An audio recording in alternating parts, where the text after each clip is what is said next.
Assalamualaikum warahmatullahi wabarakatuh. Perkenalkan, nama saya Delta Aprilia Sintawati dari kelas 05 TPLN 015. Di sini saya akan menjelaskan tentang desain memori utama semikonduktor. Pada materi kali ini, saya akan membahas tentang fungsi, metode akses, jenis memori, dan teknologi memori. Apa itu memori semikonduktor? Memori semikonduktor adalah memori komputer yang terbuat dari bahan semikonduktor.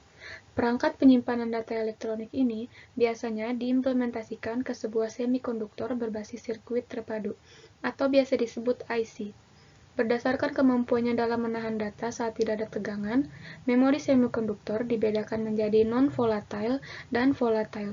Non-volatile sendiri adalah kemampuan memori semikonduktor untuk menyimpan data dalam perangkat, bahkan saat komputer sudah tidak dialiri daya, atau dengan kata lain, komputer sudah dalam keadaan mati.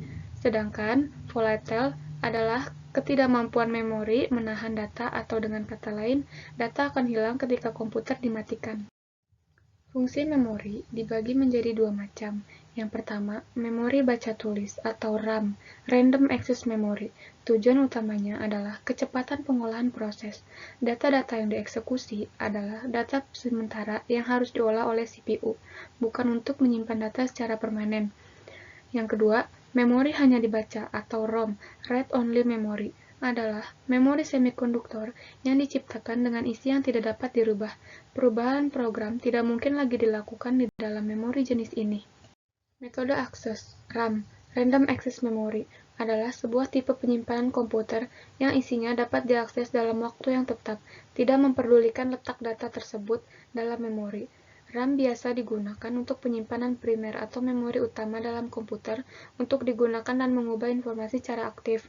SAM, Serial atau Sequential Access Memory, adalah sebuah tipe penyimpanan komputer yang isinya dapat diakses secara seri atau secara berurutan. Artinya, jika pada suatu waktu akses berada pada suatu lokasi alamat N, lalu ingin melanjutkan melakukan akses ke lokasi alamat N plus 5, maka ia harus melakukan akses alamat N plus 1 sampai dengan alamat N plus 4, baru masuk ke alamat N plus 5. Jenis sel memori dibagi menjadi dua macam. Yang pertama adalah statis RAM, menggunakan bistable flip-flops untuk menyimpan data dalam bit. Setelah ditulis dalam SRAM, data akan disimpan. Waktu akses yang cepat merupakan karakteristik utama dari SRAM, sehingga digunakan sebagai komponen memori utama di berbagai perangkat elektronik. Yang kedua adalah dinamis RAM, hanya memerlukan satu transistor dan kapasitor per bit, sehingga memiliki tingkat kepadatan yang tinggi.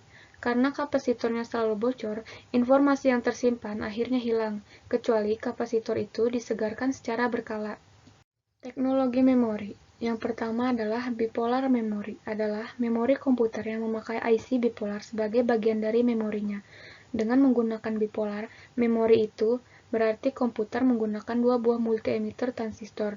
Memori bipolar hampir tidak mempunyai penundaan waktu tulis dan waktu baca, tetapi mempunyai kelemahan, karena setiap bit yang tersimpan menimbulkan kerugian daya yang relatif besar, karena satu di antara dua transistor selalu aktif.